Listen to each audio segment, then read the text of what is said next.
Ya teman-teman semua, BKDKP News masih membahas kasus Subang. Ini gue sedikit membahas fakta persidangan ya teman-teman.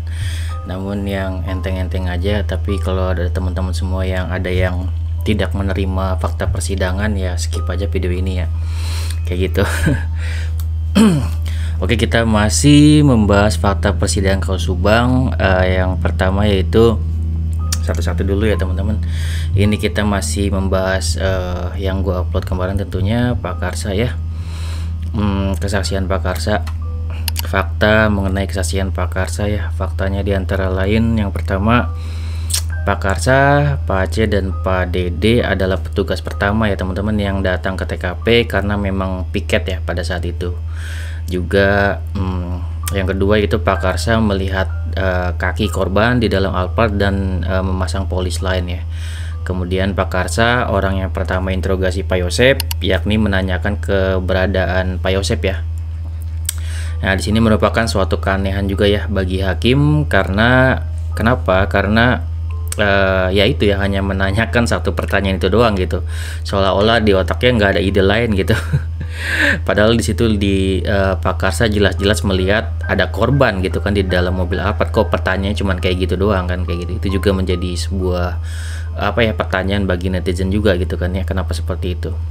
Setelah ditanyakan oleh Pak Tovan ya, apakah ada kecurigaan gitu kan ya Pak Karsa ke Pak Yosep. Terus Pak Karsa juga mengatakan bahwa memang dalam hati dia merasa curiga ke Pak Yosep ya, karena tiba-tiba Pak Yosep itu ingin meninggalkan TKP gitu.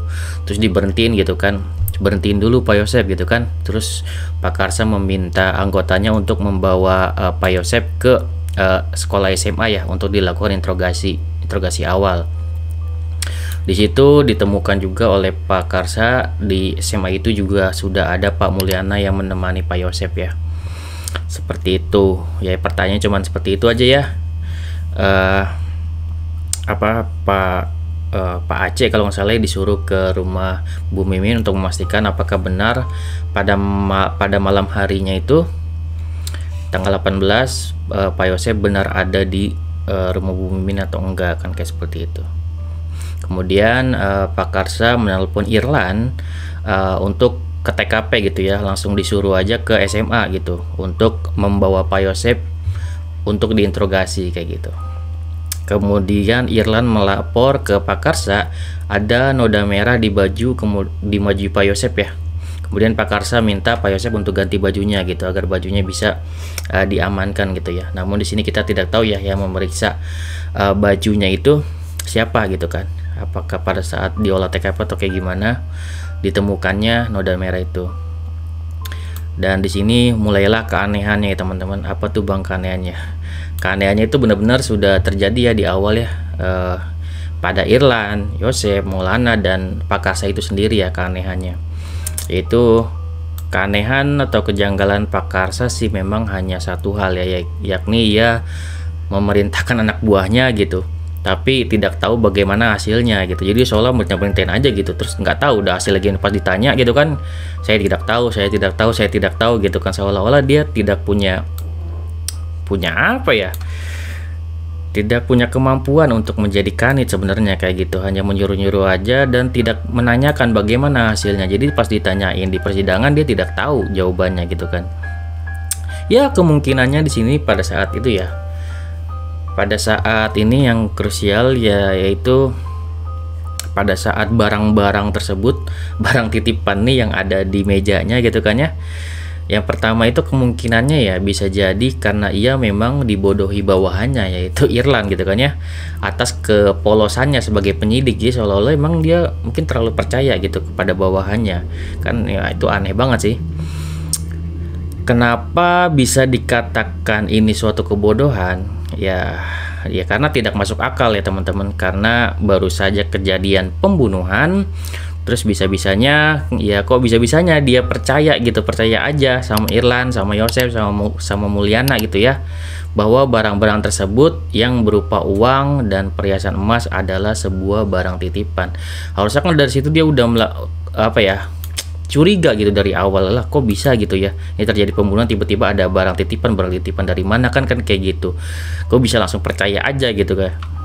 Ya inilah mungkin yang dimaksud Polda ya teman-teman. Dulu Polda pernah menyatakan bahwa saya tingkat polsek itu adalah tingkatan kepolisian berlevel rendah gitu. Yang maksudnya berlevel rendah mungkin ya rendah dalam hal kemampuan SDM-nya gitu, kayak gitu ya. Bisa seperti itu, bisa juga ya tetap dicurigai sebagai bagian dari OJ untuk Pakarsa ya. Seperti itu ya teman-teman. Namun untuk Irlan ya sudah sangat jelas ya, di sini ada kecurigaan besar gitu.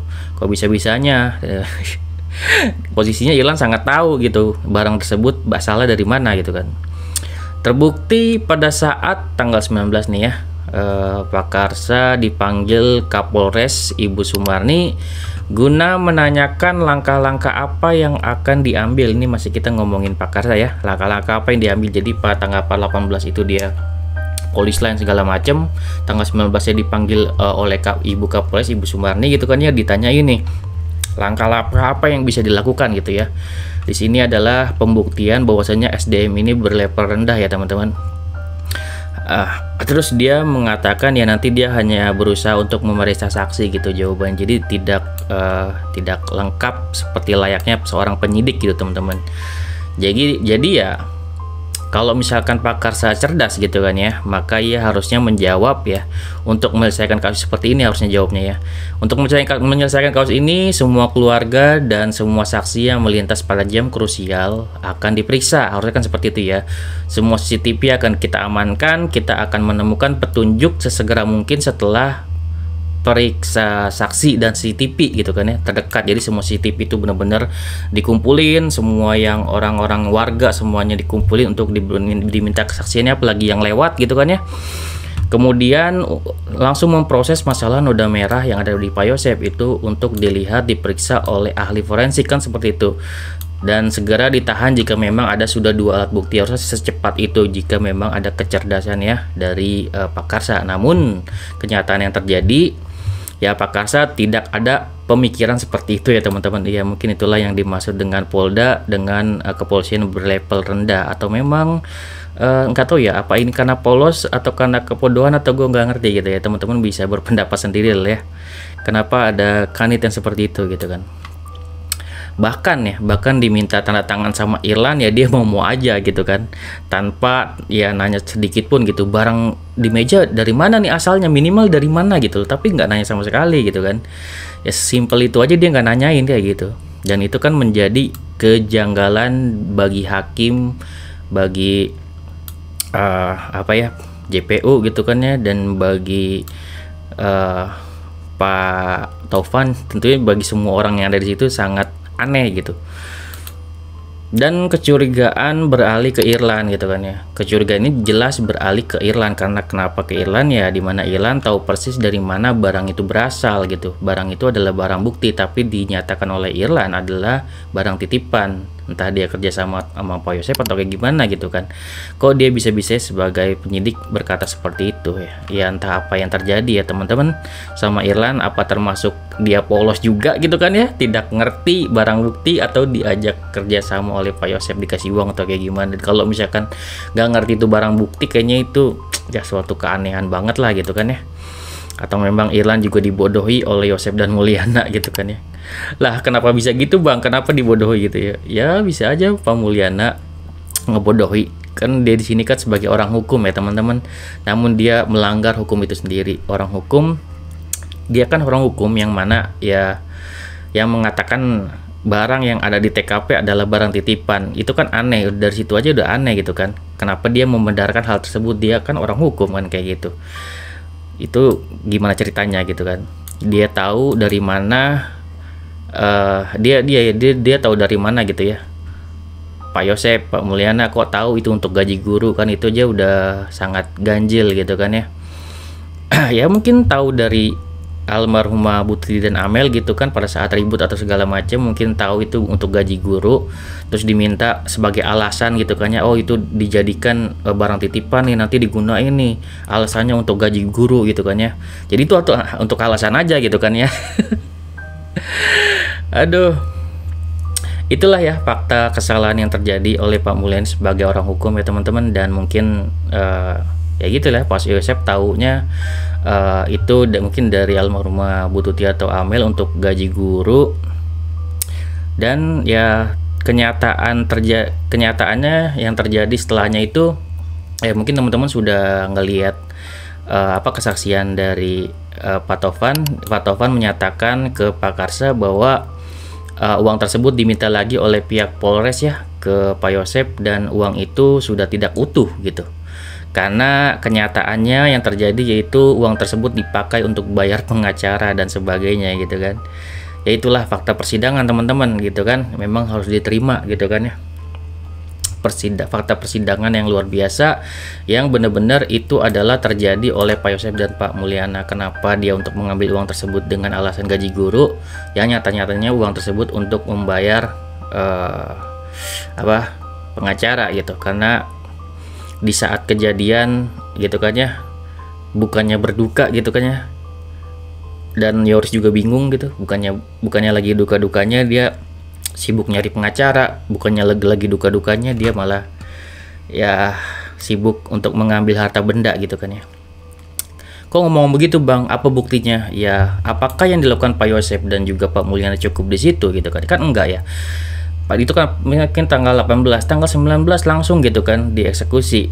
Jadi memang belum cukup sampai di situ aksi dari Pak Mulyana dan Pak Yosep. Pak Mulyana pada tanggal 19 itu sebagai orang hukum sepertinya makin berani ya. Ya mungkin dia punya power ya di wilayahnya gitu kan ya. Tidak hanya uang dan emas yang dianggap barang titipan nih gitu kan ya. Namun tanggal 19 ia menerobos TKP seperti teman-teman ketahui ya, dan meminta Yoris untuk mengambil mobil Yaris. Jadi nggak hanya uang, nggak hanya emas gitu kan ya. Tidak hanya cukup di situ, tentunya ada barang berharga di TKP. Kok misalkan orang lagi berduka, dia sebagai orang hukum tahu semua yang ada di TKP adalah barang bukti, kok dia mau menyuruh Yoris untuk mengambil mobil Yaris tersebut, kan kayak gitu. Kok bisa-bisanya ini Pak Yosep dan Pak Mulyana berfokus pada harta benda gitulah. Kok bisa seperti itu ya? Orang hukum mana yang tidak tahu ya bahwa semua yang ada di TKP itu adalah barang bukti. Ya mungkin karena Pak Mulyana terlalu overpower ya teman-teman di daerahnya, jadi penyidik yang berjaga pun tidak ada yang berani untuk berani menghalangi dirinya gitu. Jadi ya susah juga ya. Langsung juga pada tanggal itu juga kejadiannya ada beberapa kali ya teman-teman. Satu perwira, 2 bintara masuk ke TKP. Juga di hari yang sama ada Banpol bersama Danu membersihkan kamar mandi gitu kan ya. Yang dimana fakta di persidangan berdasarkan kesaksian Pak Karsa setelah diinterogasi, jadi diinterogasi oleh Kapolres ya teman-temannya, berdasarkan perintah dari Ibu Sumarni, disalahin kan, kok bisa-bisanya gitu kan, diinterogasi itu sama Pak Kasat juga mungkin kan ya, ini kok bisa ada orang yang menerobos perwira ke TKP, ada Banpol juga gitu kan ya, ini siapa yang nyuruh kan, seperti itu. Terus langsung ngaku kan, diminta Pak Karsa meminta Banpol Uci untuk mengaku siapa yang menyuruh dia, dan yang menyuruh dia jelas-jelas ada nama Taryono. Banpol Uci menyatakan bahwasanya Taryono lah yang menyuruhnya kan kayak gitu. Jadi udah sangat jelas di sini ya, make sense ya teman-teman. Kenapa make sense bang? Ya bisa saja Taryono minta Danu bersihkan kamar mandi agar besoknya setelah diperiksa anjing pelacak itu dia yang digigit. Jadi seolah-olah ya Danu itu disiapkan untuk dikambing hitamkan. Bisa saja memang seperti itu ya teman-teman. Karena apa? Karena kenyataannya setelah Danu membersihkan kamar mandi tersebut tentunya ada jejak-jejak dari Danu. Dan mungkin kalau ada Banpol mungkin juga Banpol juga digigit ya. Dan di situ ada Danu di situ, dan tentunya jejak Danu ada, dan kan itu kan setelah membersihkan kamar mandi besok-besoknya baru ada yang namanya yang digigit anjing gitu kan ya, barulah Danu di situ kan gitu ya. Di sini masih nyambung ke masalah Taryono, karena berdasarkan kesaksian Danu, Taryono juga lah yang menyiksa Danu pada saat itu gitu kan ya, disekap di luar Polres. Itu udah menyalahi aturan dan diinjak kakinya menggunakan kaki meja serta dilempar pisau oleh anggota Mabes Polri ya teman-teman. Dan fakta uniknya di situ juga ada Arif. Wow gitu kan ya. Ada apa nih dengan Pak Mul ya? Pak Mul hebat juga kayaknya sepertinya ya. Setelah kejadian langsung menyiapkan pengacara untuk Yosep ini Pak Mul ya, mampu untuk menerobos TKP juga, memiliki kontak dengan oknum kepolisian juga. Buktinya apa bang gitu kan ya? Ya buktinya bahkan pernah ya oknum kepolisian itu pernah nelpon Pak Mul gitu kan ya, untuk mengganti Pak Rohman gitu kan. Dan itu dibenarkan oleh Pak Rohman bahwasanya memang ada oknum kepolisian yang telepon Pak Mul untuk mengganti Pak Rohman, dan Pak Rohman itu kekesalan gitu kan. Ya gitulah fakta yang terjadi di lapangan, yaitu setelah sehari Ibu Tuti dan Amel tiada, bukan berduka ya teman-teman ya, tapi malah cari pengacara. Bukan berduka tapi malah mikirin harta benda gitu ya, karena uang. Ya karena uang itu dirasa kurang, Pak Yosep pun minta Yoris ya teman-teman untuk cairkan uang dana bos gitu.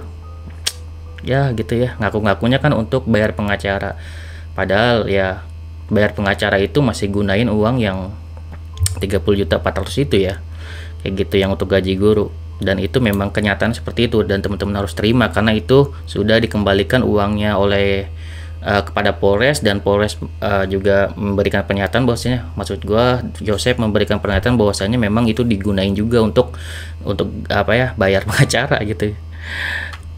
Ribet juga ya. Dan di saat Bu Sumarni ingin mengaitkan dengan yayasan pada saat itu ya, seperti teman-teman ketahui ya, teman-teman bisa tahu kenapa ya Pak Yosep begitu murka gitu kalau dilibat-libatkan dengan yayasan. Ya mungkin ya tujuannya akan rusak gitu ya jika aib dari yayasan ikut terbuka sehingga tujuannya menjadi gagal gitu ya teman-teman. Ya gitu ya. Pak Yosep di sini yang paling berpotensi ya teman-teman sebagai tersangka karena suka KDRT gitu ya dengan Ibu Tuti. Pak Yosep juga ada sakit hati dengan Bu Tuti dan Amel karena tidak dapat gaji ya dari yayasan. Di sini juga kenyataannya yang melindungi Ibu Tuti adalah Yoris ya, sampai Yoris nyiksa Mimin gitu. Kenyataannya juga ya apa ya, pada saat itu juga ya apa ya, Yosep nggak bisa berbuat apa-apa karena memang membela Mimin gitu kan daripada Bu Tuti. Terus ya yang melakukan KDRT adalah Pak Yosep, musuh Bu Tuti hanya satu orang yaitu Bu Mimin. Ya disitulah mungkin Abi dan Arigi jelas sakit hati ya, waktu dulu ibunya pernah disakiti ya teman-teman. Itu motifnya mungkin ya. Di situ Yosep juga jadi di sini intinya adalah Yosep memiliki motif terbesar ya teman-teman dalam kasus ini. Terlebih semakin kesini ya teman-teman. Jadi semakin kesini semakin banyak saksi yang melihat Yosep di TKP di jam krusial. Tidak hanya satu orang yang bersaksi gitu ya. Kalau satu orang mungkin ya menurut Pak Rohman selalu dianggap yang namanya tidak dianggap gitu kan ya, karena satu saksi. Pada saat Angger dan Ibu Cici aja itu dua saksi untungnya gitu kan ya, jadi tidak masih dianggap dikit, walaupun masih dianggap berdongeng gitu kan ya, padahal harddisknya ada gitu kan ya. Dan menurut penuturan Pak Rohman pun sudah ngecek ke Polda dan harddisknya memang ada yang punya Angger. Dan juga Angger memegang yang dikasih oleh Irlan gitu. Jadi memang kenyataannya ada. Dan ya seperti itulah yang harus teman-teman terima kalau ngomongin masalah fakta di persidangan gitu kan ya. Di sini mungkin bukan hanya Angger, bukan hanya Bu Cici, bukan hanya Novianti, bukan hanya Ilham. Nanti saksi-saksi lain juga akan mengikuti ya teman-teman, demi keadilan untuk kedua korban gitu. Ya jika banyak ya warga yang beri kesaksian nih, ada banyak nih warga yang beri kesaksian, warga sendiri nih yang beri kesaksian, apa masih ya kalian yang mendukung tersangka gitu masih menyatakan mereka semua berbohong gitu kan ya? Apakah pemikirannya sesempit itu gitu kan ya?